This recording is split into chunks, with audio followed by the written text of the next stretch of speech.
नमस्कार प्रिय विद्यार्थियों, YouTube के ऑनलाइन प्लेटफॉर्म पे आप सभी का स्वागत है। जैसा कि आप देख पा रहे हैं, माध्यमिक परीक्षा 2020 कक्षा 10 का रिवीजन क्लास जो कि हम लेके आए हैं आपके लिए, जिसमें हम आज पढ़ेंगे महत्वपूर्ण सूत्र जो आपके बोर्ड परीक्षा की दृष्टि से महत्वपूर्ण हैं, वो हम आज पढ़ेंगे। तो देखिए, आपके सामने है फर्स्ट स्लाइड में वास्तविक संख्या है। इसके संबंध में भी क्वेश्चन पूछे जाते हैं। वास्तविक संख्या जिसमें आपको याद रखना, परिमेय संख्या के संबंध में P/Q फॉर्म में क्वेश्चन पूछे जाते हैं, जिनमें आपको किसी संख्या को P/Q है रूप में लिखना भी पूछा जाता है। और ये सीधी विधि द्वारा आपको 2 की पावर n और 5 की पावर n के संबंध में भी क्वेश्चन पूछा जाता है, सीधी विधि से आपको करने के लिए। और दूसरा जो है, आपके अपरिमेय संख्या के संबंध में क्वेश्चन पूछा जाता है, जिसमें आपको कोई भी रूट में नंबर दी जाती है और आपको उसको अपरिमेय सिद्ध करना है। तो इस संबंध में भी आप क्वेश्चंस सोल्व कीजिएगा, याद कीजिएगा कि ऐसे क्वेश्चंस को कैसे सोल्व करना है। नेक्स्ट हम बात करें द्विघात समीकरण से, तो द्विघात समीकरण को सरल करने की 3 विधियां हैं, जिनमें से आपको तीनों विधियों में से सारी विधि को है वो प्रैक्टिस करके जाना है। जिसमें सबसे महत्वपूर्ण आपके श्रीधराचार्य विधि हो जाती है, क्योंकि वहाँ से मूलों की हम प्रकृति ज्ञात करते हैं, जहाँ हम डी का फॉर्मूला लगा के वहाँ विविक्ति कर ज्ञात करते हैं और चेक करते हैं कि मूल वास्तविक, समान या काल्पनिक हैं। उस संबंध में हम फिर आगे क्वेश्चंस को सोल्व करते हैं। उसके लिए ये फॉर्मूला आप याद रखिए, अल्फा और बीटा हम फाइंड करते हैं। अब नेक्स्ट याद रखिए, आपकी गुणनफल और योगफल आपके दिया हुआ है मूलों का, और आपसे समीकरण की बात करें कि समीकरण निकालिए, तो आपको समीकरण का सूत्र भी याद रखना चाहिए, जो कि इस प्रकार होगा, x² माइनस मूलों का योग इंटू x प्लस मूलों का योग बराबर 0।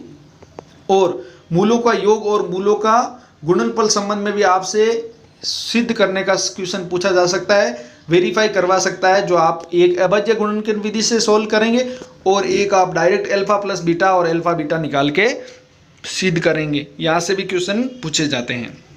नेक्स्ट हम बात करें तो ये एप्लीकेशन से श्रीधराचार्य विधि से आप इनको सरल कर सकते हैं। नेक्स्ट हम बात कर रहे हैं श्रेणीक्रम समांतर श्रेणी, जो कि एक श्रेणी है जो आपके बोर्ड एग्जाम में काफ़ी इंपॉर्टेंट रोल प्ले करती है। यहाँ से आप याद रखिए कि समांतर श्रेणी जब भी बनानी है तो इस फॉर्म में बनेगी, a plus d a plus 2d इस फॉर्म में बनेगी, जिसमें पहला पद a होता है और सार्वंतर है वो d होता है। यहाँ से 2 फॉर्मूले इंपॉर्टेंट हो जाते हैं, समांतर श्रेणी का nवां पद निकालने का और समांतर श्रेणी के योगफल को निकालने का सूत्र आपसे पूछा जाता है। तो ये दोनों सूत्र अपने आप में बहुत ही महत्वपूर्ण है, याद रखिए, इनको पढ़िए। एक कंडीशन जो कि स्पेशल कंडीशन है, ये वाली जो याद रखने की है, जिसमें अगर आपको किसी संख्याओं का योग दिया हुआ है और उससे पहले वाली संख्याओं का योग दिया है और आपसे अंतिम पद पूछे, तो ये डायरेक्ट आप सूत्र लगा के उसको सरल कर सकते हैं। अब देखिए, यहाँ से आप महत्वपूर्ण बिंदु यहाँ से याद रखिए, आपको अगर कोई क्वेश्चन में पूछे कि समांतर श्रेणी की कंडीशन दे दे और आपको मानना पड़े, तो यहाँ पे अगर आपको 3 संख्याएं माननी है, समांतर श्रेणी की 3 संख्याएं माननी हो, तो आप यहाँ से समांतर श्रेणी की 3 संख्याएं कैसे मानेंगे, ये वाली संख्याएं आप लेके मानेंगे। नेक्स्ट हम बात कर रहे हैं 4 संख्याएं माननी है, तो ये वाली संख्याएं आप मानेंगे, और 5 संख्याएं लेनी है तो इस क्रम में आप समांतर श्रेणी की 5 संख्याएं आप मानेंगे। नेक्स्ट हम बात करें कुछ त्रिभुज के संबंध में, जो कि आपके बहुत ही महत्वपूर्ण होता है। इसके संबंध में सिद्ध करने वाले क्वेश्चंस आपके पूछे जाते हैं, जो कि निम्न प्रमेय आपके हमने यहाँ दे रखे हैं। तो ये जो प्रमेय, यदि किसी त्रिभुज की एक भुजा के समांतर एक रेखा खींची जाए तो अन्य दोनों भुजाओं को भिन्न भिन्न बिंदुओं पर प्रतिच्छेद करती है, तो ये दोनों भुजाएं एक ही अनुपात में विभाजित होगी। ये प्रमेय आपका पूछा जा चुका है और ये इंपॉर्टेंट भी है, और ये डायरेक्ट आपको ऐसा स्टेटमेंट देख के भी आपको सिद्ध करना पूछा जा सकता है। इसका विलोम प्रमेय आपके सामने है। अगर आपको संगत भुजाएं बराबर दे रखी है तो संगत भुजाओं को समानुपाती करना है, ये संबंध में भी क्वेश्चन से पूछा जाता है। ये भी आप सिद्ध करने वाले क्वेश्चन है, प्रमेय है, वो अच्छे से पढ़ के जाएं त्रिभुज वाले चैप्टर में से। नेक्स्ट हम बात करें इस वाले फॉर्म में, तो ये भी आपको इंपॉर्टेंट याद रखना है। यहाँ से अनुपात, भुजाओं के अनुपात के संबंध में क्वेश्चन पूछा जाता है।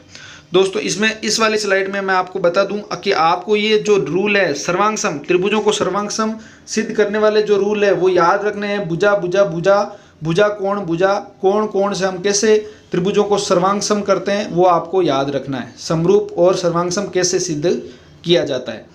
यहाँ से ये इंपॉर्टेंट रोल है, बार बार बोर्ड परीक्षाओं में पूछा जाने वाला टॉपिक है, फेवरेट टॉपिक है यहाँ से बोर्ड के जो संचालक हैं उनका।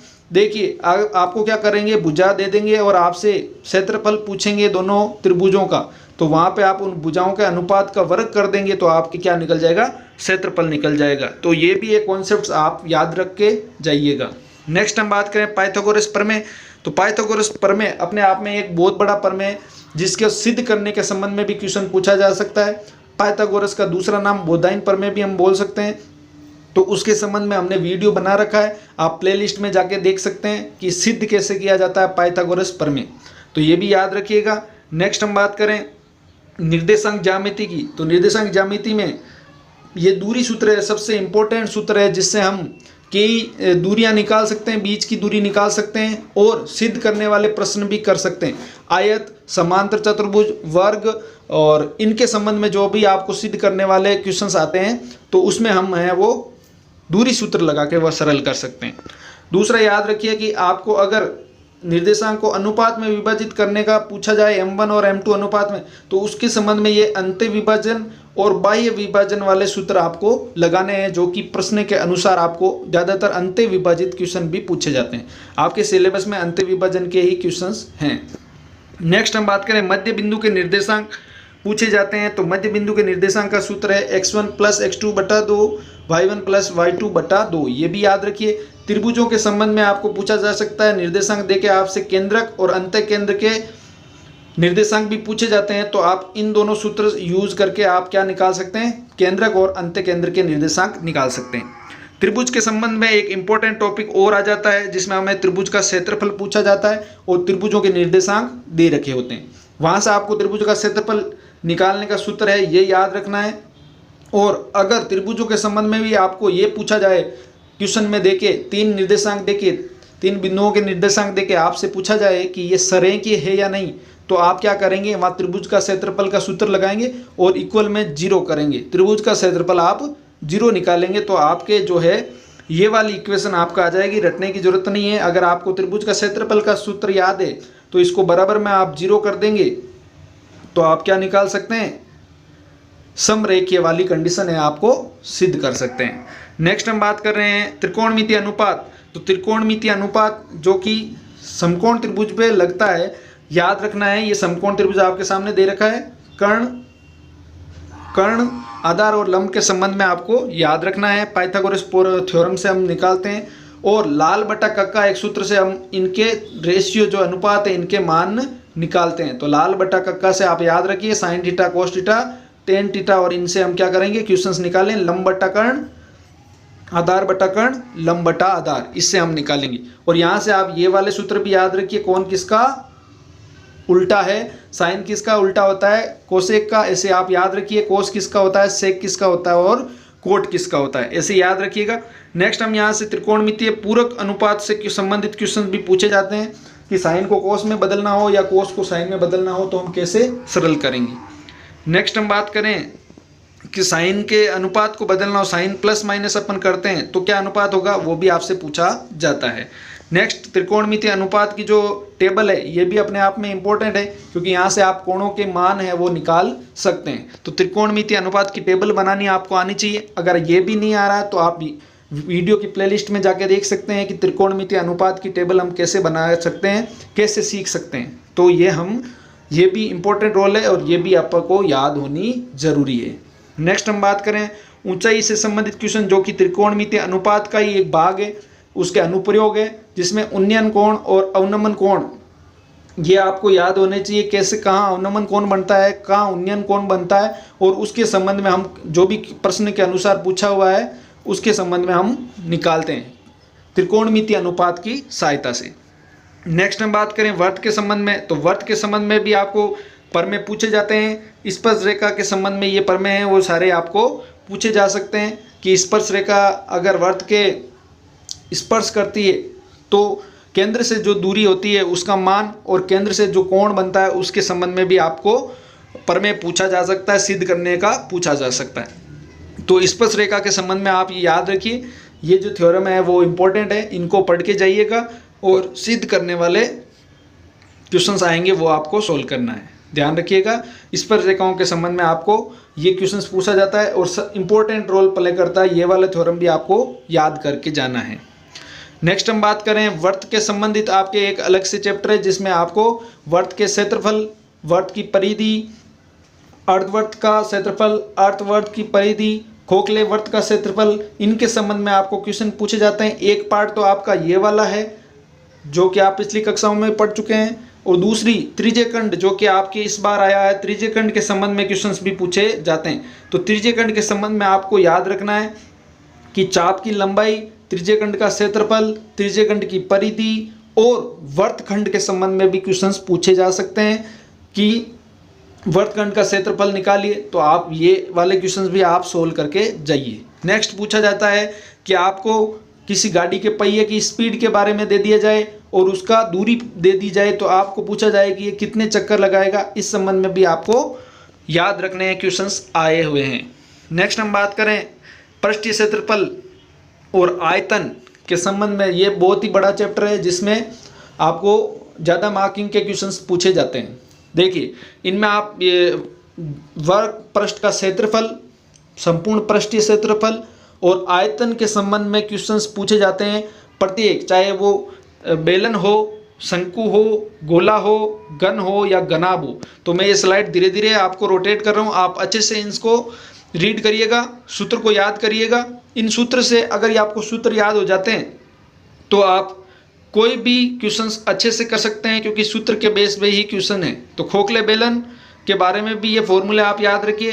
देखिए, आयतन, वक्र पृष्ठ क्षेत्रफल और संपूर्ण पृष्ठीय क्षेत्रफल, इनमें से क्वेश्चंस पूछे जाते हैं।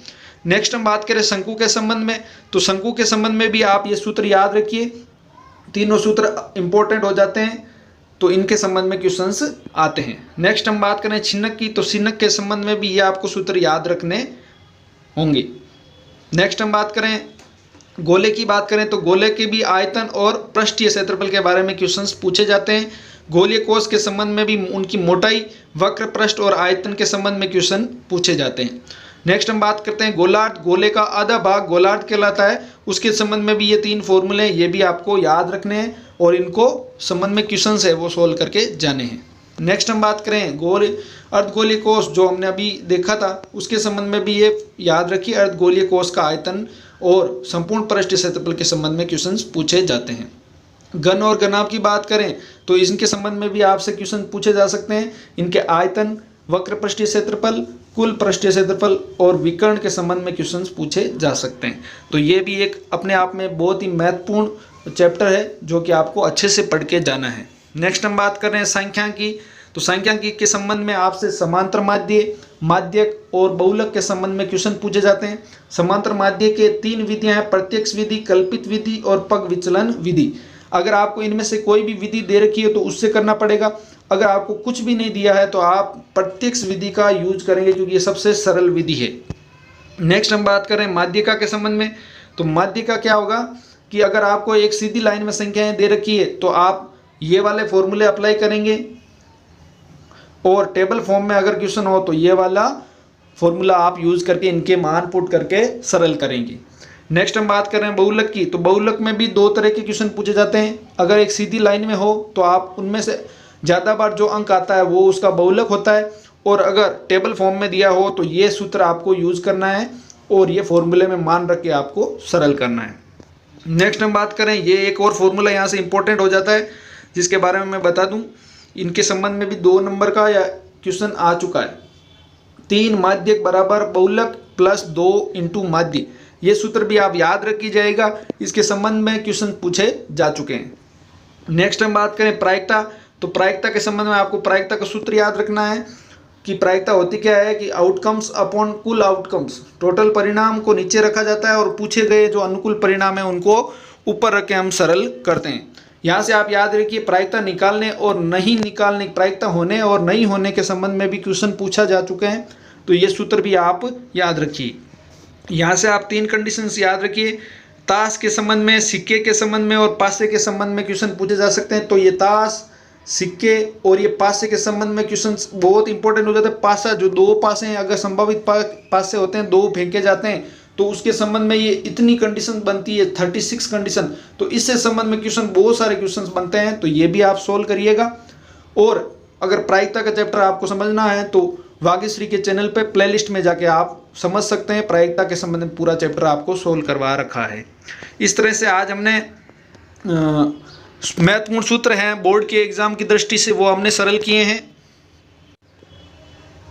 तो इस प्रकार आपने आज महत्वपूर्ण प्रश्न हमने सरल करे। नेक्स्ट वीडियो में मैं आपके लिए बोर्ड की दृष्टि से जो महत्वपूर्ण प्रश्नों का एक सेट है वो लेके आऊँगा। प्रत्येक चैप्टर से संबंधित वो प्रश्न होंगे जिसको आपको बैठ के सोल्व करना है। अभी आपको रिवीजन करना है, रिवीजन वर्क है अभी, तो अच्छे से इनको बैठ के आप सोल्व करिएगा ताकि आपके अच्छे अंक आए। हम यही चाहते हैं कि आपके अच्छे अंक बने और अच्छे मार्क्स आएँ और रिजल्ट में आपका परिणाम है वो अच्छा रहे। अगर आपको वीडियो अच्छा लगा है तो इसको लाइक कीजिएगा, शेयर कीजिएगा, सब्सक्राइब कीजिएगा चैनल को, ताकि आपको आगे आने वाले जो भी वीडियो हैं उनकी नोटिफिकेशन है वो आपके फ़ोन में आ जाए। अगर वीडियो अच्छा लगा तो आप ज़रूर इसको लाइक कीजिएगा। धन्यवाद।